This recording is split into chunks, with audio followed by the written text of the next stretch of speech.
Matthieu, chapitre 13. Ce même jour, Jésus sortit de la maison et s'assit au bord de la mer. Une grande foule s'étant assemblée auprès de lui, il monta dans une barque et il s'assit. Toute la foule se tenait sur le rivage. Il leur parla en paraboles sur beaucoup de choses et il dit : Un semeur sortit pour semer. Comme il semait, une partie de la semence tomba le long du chemin. Les oiseaux vinrent et la mangèrent. Une autre partie tomba dans les endroits pierreux, où elle n'avait pas beaucoup de terre. Elle leva aussitôt, parce qu'elle ne trouva pas un sol profond. Mais, quand le soleil parut, elle fut brûlée, et sécha, faute de racines. Une autre partie tomba parmi les épines, et les épines montèrent et l'étouffèrent. Une autre partie tomba dans la bonne terre. Elle donna du fruit, un grain 100, un autre 60, un autre 30. Que celui qui a des oreilles pour entendre, entende.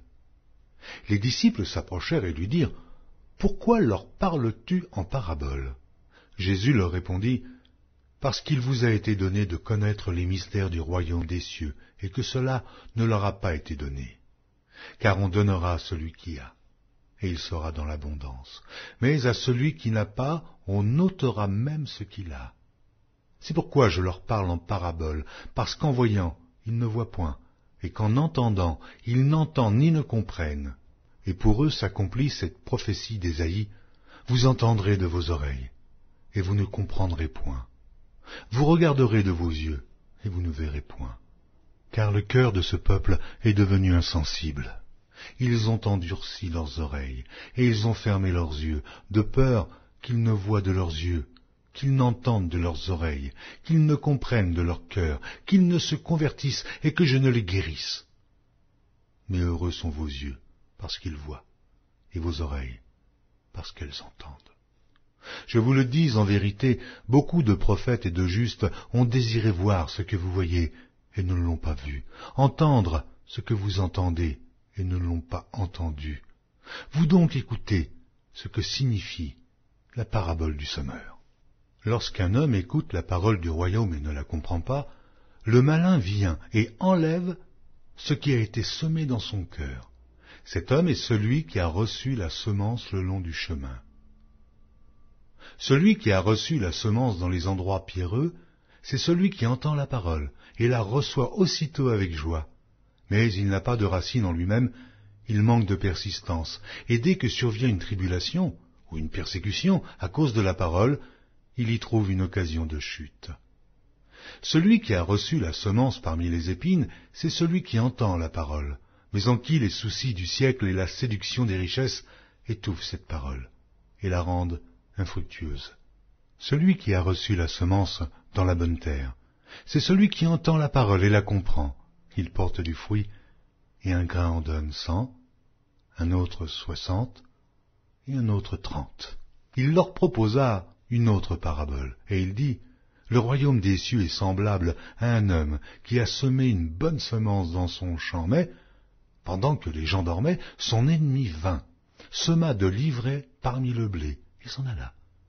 Lorsque l'herbe eut poussé et donné du fruit, l'ivraie parut aussi. Les serviteurs du maître de la maison vinrent lui dire : Seigneur, n'as-tu pas semé une bonne semence dans ton champ ? D'où vient donc qu'il y ait de l'ivraie ? Il leur répondit : C'est un ennemi qui a fait cela. Et les serviteurs lui dirent : Veux-tu que nous allions l'arracher ? Non, dit-il, de peur qu'en arrachant l'ivraie, vous ne déraciniez en même temps le blé. Laissez croître ensemble l'un et l'autre jusqu'à la moisson, et, à l'époque de la moisson, je dirai au moissonneur : Arrachez d'abord l'ivraie, et liez-la en gerbe pour la brûler, puis amassez le blé dans mon grenier.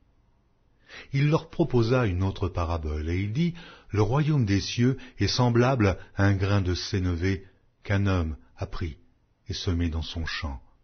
C'est la plus petite de toutes les semences, mais, quand il a poussé, il est plus grand que les légumes et devient un arbre, de sorte que les oiseaux du ciel viennent habiter dans ses branches. Il leur dit cette autre parabole.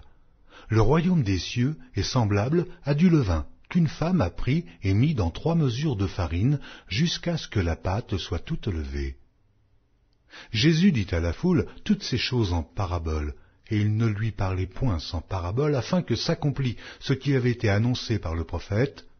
J'ouvrirai ma bouche en parabole, je publierai des choses cachées depuis la création du monde. Alors il renvoya la foule et entra dans la maison. Ses disciples s'approchèrent de lui et dirent, « Explique-nous la parabole de l'ivraie du champ. » Il répondit, « Celui qui sème la bonne semence, c'est le Fils de l'homme. Le champ, c'est le monde. La bonne semence, ce sont les fils du royaume. L'ivraie, ce sont les fils du malin. L'ennemi qui l'a semé, c'est le diable. La moisson, c'est la fin du monde. Les moissonneurs, ce sont les anges.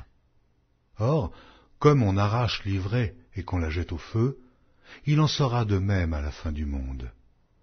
Le Fils de l'homme enverra ses anges qui arracheront de son royaume tous les scandales et ceux qui commettent l'iniquité, et ils les jetteront dans la fournaise ardente où il y aura des pleurs et des grincements de dents.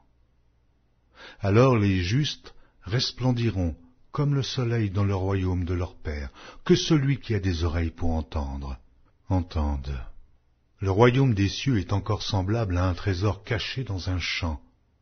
L'homme qui l'a trouvé le cache, et dans sa joie, il va vendre tout ce qu'il a et achète ce champ. Le royaume des cieux est encore semblable à un marchand qui cherche de belles perles. Il a trouvé une perle de grand prix, et il est allé vendre tout ce qu'il avait et l'a acheté. Le royaume des cieux est encore semblable à un filet jeté dans la mer et ramassant des poissons de toute espèce. Quand il est rempli, les pêcheurs le tirent, et après s'être assis sur le rivage, ils mettent dans des vases ce qui est bon, et ils jettent ce qui est mauvais. Il en sera de même à la fin du monde. Les anges viendront séparer les méchants d'avec les justes, et ils les jetteront dans la fournaise ardente, où il y aura des pleurs et des grincements de dents. Avez-vous compris toutes ces choses? Oui, répondirent-ils. Et il leur dit, c'est pourquoi tout scribe instruit de ce qui regarde le royaume des cieux est semblable à un maître de maison qui tire de son trésor des choses nouvelles et des choses anciennes. Lorsque Jésus eut achevé ses paraboles, il partit de là. S'étant rendu dans sa patrie, il enseignait dans la synagogue, de sorte que ceux qui l'entendirent étaient étonnés et disaient, « Mais d'où lui viennent cette sagesse et ces miracles? N'est-ce pas le fils du charpentier? N'est-ce pas Marie qui est sa mère? Jacques, Joseph, Simon et Jude, ne sont-ils pas ses frères et ses sœurs? Ne sont-elles pas toutes parmi nous? D'où lui viennent donc toutes ces choses? » Et il était pour eux une occasion de chute. Mais Jésus leur dit, « Un prophète n'est méprisé que dans sa patrie et dans sa maison. » Et il ne fit pas beaucoup de miracles dans ce lieu à cause de leur incrédulité.